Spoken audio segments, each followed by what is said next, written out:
This story is about Singapore, a very rich country. It talks about Lee Kuan Yew and his family. He was the first leader who helped make Singapore successful. Later, one of his sons became the leader. Some people thought this son was getting too powerful. But then, this son stopped being the leader. His father, Lee Kuan Yew, had also stopped being the leader many years earlier after 30 years in the job. Lee Kuan Yew really changed Singapore. Before him, it was a small, poor island with many problems. He helped make it a very rich city. In Singapore, government leaders are paid a lot of money. This helps stop them from taking money secretly. If leaders take money dishonestly, they are sent to prison. Even Lee Kuan Yew was checked to see if he took money dishonestly, but they found he did nothing wrong. He worked for 30 years to improve the city. Now, Singapore is known for being very honest. It has very little corruption. This means government workers do not use their power unfairly to get money. Singapore became rich very quickly. It didn't have natural resources like oil to sell. It changed from a poor country to a rich one in just a few decades. Today, many people think Singapore is one of the best places to live. About 80% of people live in homes built by the government. Many banks and new companies want to do business there. But life in Singapore has another side.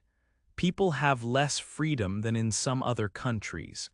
It is very difficult and expensive to own a car because the city is crowded and there isn't much space. Robots move around the city and check if people break rules, like smoking where it's not allowed. There are cameras everywhere watching people. If people criticize the government, they might have to pay a fine or go to jail. Some people are even punished physically. These strict rules helped Singapore become rich and safe. This story explains how Singapore became a successful country with strict rules that many people respect. 2. Singapore's start. Singapore is a small country. It sits between two bigger countries, Malaysia and Indonesia. Today, Singapore is very rich, but it only became its own country about 60 years ago. How did this happen? After the Second World War ended in 1945, many things changed.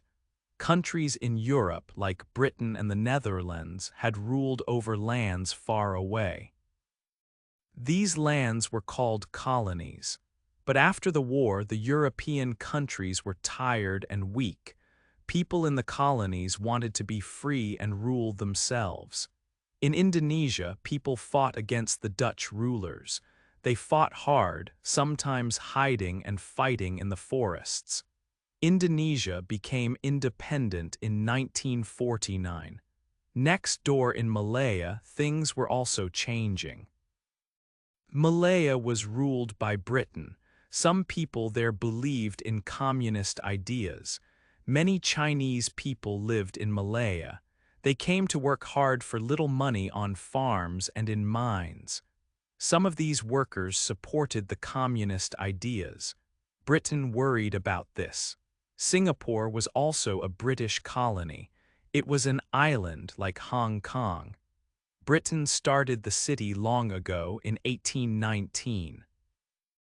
It was a very important place for ships traveling between Europe and China. The sea route near Singapore, called the Singapore Strait, is very busy but also narrow. This made it easy for Britain to control the ships. Many ships stopped at Singapore's port. Because of the busy port, many people came to Singapore looking for work, especially people from China. Soon, about 3 out of every 4 people living in Singapore were Chinese. When communists took power in China, Britain worried that the Chinese people in Singapore might support communism too. They did not want Singapore to become communist if it became independent. After the war, the British Empire was not as strong as before. India, a very important British colony, became independent in 1947. Also, world trade rules started to change. New agreements made it harder for Britain to make money from its colonies just by selling goods there. It became more expensive for Britain to control the colonies too. Local people often fought for freedom. So Britain slowly started to give places like Malaya and Singapore more control over their own business. Britain decided that Singapore could start to have its own elections and choose some leaders. 3. A new country is born. After Britain gave Singapore more control, new political groups started. One important group was the People's Action Party, or PAP. The leaders of the PAP were young men. Most were not even 40 years old. They came from Chinese families who had become rich when Singapore grew bigger. These leaders were well educated. One main leader was Lee Kuan Yew. His family gave him the English name Harry. English was his first language. He studied important subjects like law and economics at famous universities in Britain. When he finished his studies, he came back to Singapore in 1950. He was 27 years old. Seeing the problems in Singapore, he decided to start the PAP with his friends. To connect better with local people, he stopped using his English name, Harry. He used his Chinese name, Kuan Yew. The PAP wanted to make life better for everyone in Singapore. They promised people good jobs, new homes, better schools, and health care, but talking to the people was difficult. Singapore had people speaking different languages. There were Chinese people who spoke different Chinese languages. There were also Malay and Indian people who spoke their own languages. Lee Kuan Yew learned to speak Malay and Tamil. He also improved his Chinese. The PAP did not have many strong competitors in politics. For many years, Britain had ruled Singapore directly. This meant there were not many experienced local politicians. Some politicians were linked to the old British rule, and people did not like them. Communist groups were strong, but the government had stopped them earlier. Singapore was in a difficult situation in the 1950s. It was a small island city with no natural resources like oil or metal. It did not even have enough fresh water and had to buy it from Malaya. Most people, about 70%, lived in poor areas called slums. The city's port was very important for trade before.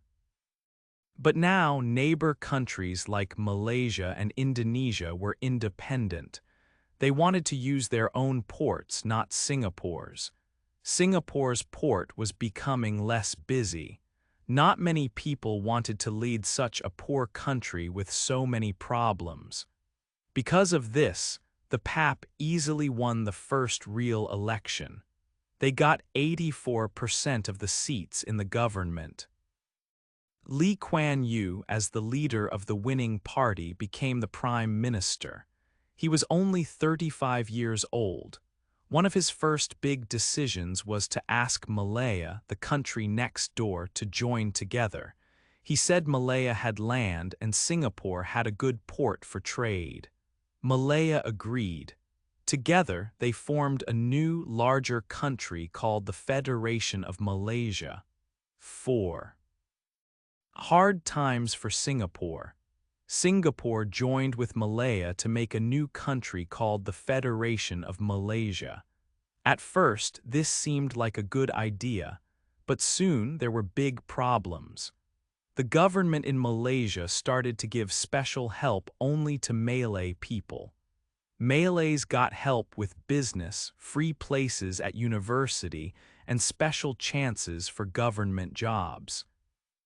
This was not fair to other groups, like the many Chinese people living in Singapore. The People's Action Party, PAP, in Singapore believed everyone should be treated the same. This difference in ideas caused trouble between Singapore and the Malaysian government. Malaysia also put rules in place to limit trade with Singapore. They worried that Singapore was becoming too successful and rich. In 1961, people in Singapore earned about 3 times more money than people in Malaysia. This made the Malaysian leaders worried. Fights started between different ethnic groups in Singapore. The Malaysian government used these fights as a reason to push Singapore out of the Federation. They also worried that Lee Kuan Yew's ideas about equality were becoming popular with Chinese people in Malaysia. So in secret meetings, Malaysia decided that Singapore must leave. On August 9, 1965, Singapore became its own independent country. It was not part of Malaysia anymore. Lee Kuan Yew cried when he told the people about this news on television.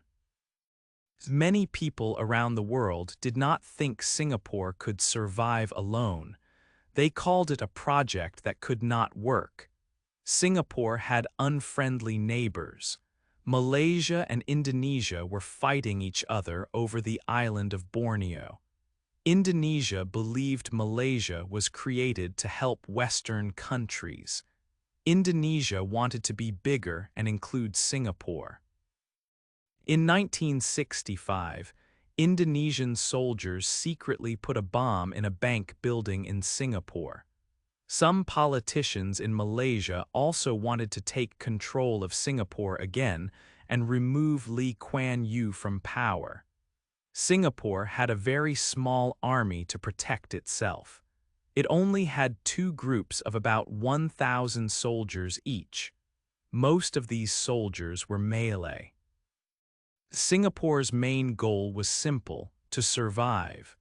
Britain still had a military base in Singapore, but the British did not want to get involved in fights between Singapore and its neighbors. Singapore knew it needed to build its own strong army. It also needed to find money to pay for everything and help its people. 5. Stopping bad money. Singapore needed money from other countries to grow, but corruption or bad money was a big problem. If government workers took money secretly, foreign companies would not want to bring their business to Singapore. They worried their money might be stolen. Corruption was common in many parts of Asia at that time. Lee Kuan Yew knew Singapore must stop corruption. He made the special government office that fights corruption much stronger. This office was the Corrupt Practices Investigation Bureau, or CPIB. The CPIB now reported directly to Lee Kuan Yew himself. He gave the CPIB workers the power to investigate anyone, even very important people. The CPIB started by stopping small bribes. For example, some people sold food on the street without permission. Some workers took small payments to ignore the rules. The government built special markets for these sellers and made it easier to get permission. This helped stop small bribes. The CPIB also stopped people asking for extra money just to do their normal jobs, like cleaning the streets. But the CPIB also went after powerful officials. CPIB investigators had special powers. They could look at the bank accounts of government workers and their families. If an official had much more money than they should earn from their job, the CPIB started asking questions. They looked for money that came from bribes. one minister was caught taking bribe money. He was the Minister for the Environment. A company gave him money secretly. In return, he helped the company get land to build houses. This minister was also a close friend of Lee Kuan Yew, but being a friend did not help him. He was sent to prison for more than 4 years. This showed everyone that the government was serious. Nobody was safe if they were corrupt, not even friends of the leader. Singapore also made government spending open for people to see. A new rule allowed an important office to check all government accounts. These reports could be shared with the public. This meant people could understand where the government's money was going. Another important step was paying government officials high salaries. The idea was simple. If officials earned good money, they would be less tempted to take bribes. Singapore's officials earned much more than officials in nearby countries. These actions worked very well. Singapore needed honest and educated leaders, and it had them. They wanted to build a successful country for everyone. Strong rules, fair punishment, open government, and good pay all helped fight corruption. Because of this fight, Singapore became one of the least corrupt countries in the entire world. This made foreign companies feel safe to invest their money in Singapore. 6. Getting help from others. Singapore's government was honest now, but this was not enough. The country needed economic growth. Many people did not have jobs. The unemployment rate was high, about 14%. The government needed to create jobs quickly. First, they tried to bring more tourists to Singapore. They made historical places like Chinatown and Little India look nice again. They started night markets and festivals for visitors. They also created a new symbol for the city, the Merlion. It has the head of a lion and the body of a fish. Singapura means Lion City, and the fish tail showed the city's connection to the sea. Next, the government invited businesses to come to Singapore. They asked companies from Hong Kong and Taiwan to move some work there. They also wanted big companies from Western countries. Singapore made things very easy for foreign investors. A special government office helped them. This office answered all their questions. It helped them find land for factories and understand the rules. Investors did not need to go to many different offices. They could do everything in one place. The government also offered tax breaks. This meant companies paid less tax for some time. These ideas worked. By 1975, the unemployment rate fell to only 4.5%. But Singapore also had a big problem with safety. It was a small country with large neighbors, Malaysia and Indonesia. These neighbors were not always friendly. Singapore needed its own army to protect itself. It asked Israel for help. Israel was another small country created after World War II. Israeli soldiers helped train Singapore's new army. Israel also sold weapons to Singapore cheaply. In 1968, Singapore bought 72 tanks and many other army vehicles from Israel. When these tanks appeared in a big parade, it made Malaysia worried. Soon after, Singapore officially recognized Israel as a country. This was a brave decision because Singapore's neighbors were Muslim countries that did not recognize Israel. Just as Singapore was building its economy and army, there was bad news. Britain decided it would close its large military bases in Singapore and other parts of Asia in the next 3 years. The British Army helped keep peace in the area. The bases also gave jobs to thousands of Singaporeans. About 30,000 British soldiers lived there, and many local people worked for them. Britain's decision was a big problem for Singapore's safety and its economy. 7. Making Singapore known. Britain decided to close its army bases in Asia. This was a big problem for Singapore. Lee Kuan Yew visited Malta, another island country. Malta also had British bases closing. He saw how Malta handled the British leaving. Britain offered Singapore money to help after the army left, but Lee Kuan Yew said no to the money. Instead, he asked Britain to leave military equipment. Britain agreed. Singapore also received some money as help from Britain, mostly as loans. The Singapore government used this money and equipment wisely. They changed the old military bases into useful places. Old shipyards became places to repair normal ships. Other bases became schools or places for tourists. An army airport became a new airport for everyone. Singapore needed big companies from other countries to come. Lee Kuan Yew went to Harvard University in America. He asked smart professors for advice on how to bring these companies to Singapore. Around this time, sending goods by ship became cheaper. New, large metal boxes called containers made loading and unloading ships faster. Before, it took a long time. Now, big cranes could move 800 tons in 1 hour using containers. Lee Kuan Yew told American business people that Singapore was a perfect place for their factories. He promised things would work well and fast. He said they could call anywhere in the world from Singapore in just 5 minutes. One big American company, Texas Instruments, decided to come. They built a factory to make computer parts called semiconductors.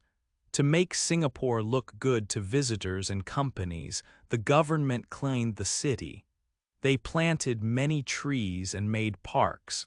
They wanted Singapore to look green and modern. The government also made English an important language. Singapore had people speaking Chinese, Malay, and Tamil. English helped everyone talk together. It also made it easier for foreign companies to do business. Soon, Singapore became an important place for money, a world financial center. Big banks from America and Europe opened offices there, but Singapore was careful. It only gave permission to strong, trusted banks. This careful planning helped Singapore. When many Asian countries had money problems in 1997, Singapore did much better than its neighbors. 8. Singapore today and tomorrow. Life in Singapore today has many rules. The laws are very strict. For example, many years ago, an American teenager damaged some cars. He was punished with a cane. This punishment is serious. Even small things have big rules. Selling chewing gum is not allowed without special permission. If you sell it without permission, the fine can be $70,000. Throwing rubbish on the street is also expensive, costing hundreds of dollars. To make sure people follow the rules, there are robots watching in some places. Cameras are everywhere on almost every corner. It is hard to break the law without being seen. It is also very hard and expensive to own a car. Before buying a car, people must buy a special paper called a certificate. This certificate costs a lot of money, sometimes as much as the car itself. It only lasts for 10 years. This rule started in 1990 because there were too many cars and traffic jams. Because of this, Singapore is one of the most expensive places in the world to buy a car. However, getting around is easy. The public transport, like buses and trains, is excellent and not expensive. Healthcare in Singapore is also very good. The country has one of the best healthcare systems in the area. Babies are less likely to die young here than in many rich countries like France or the United States. Singapore is successful because its leaders planned carefully for the long term. They did not only think about today. They focused on building important industries for the future. One example is making semiconductors. These are tiny parts needed for computers, phones, and almost all modern technology. Today, Singapore makes a large amount of the world's semiconductors. The country works hard to bring the best scientists and business people to live and work there. Leaders ask top scientists what they need to do their work, like good laboratories and good salaries. It is very easy to start a business in Singapore. You can apply online in just a few minutes. This helps new companies grow. Singapore has many successful new companies called unicorns. These are young companies worth more than $1 billion. They help the economy grow. The government often made decisions that were not popular at the time but were good for the future. Choosing English as an official language was difficult for many people, but it helped Singapore connect with the world for business and science. Lee Kuan Yew left his job as Prime Minister in 1990 after 30 years. He believed that for Singapore to stay successful, the country must always choose the best person for every important job. This is called meritocracy. He learned from big American companies that good leaders are very important. He wanted to build a system that would work well even after he was gone. Singapore's future success depends on keeping this system of choosing the best people and planning for the long term. Hey there! Just a second before you go. If you learned something new today, please give this video a like. Write your thoughts in the comments, and subscribe to the channel. It only takes a second, and it really, really helps to create even better English videos for you. Your support means the world. Thank you.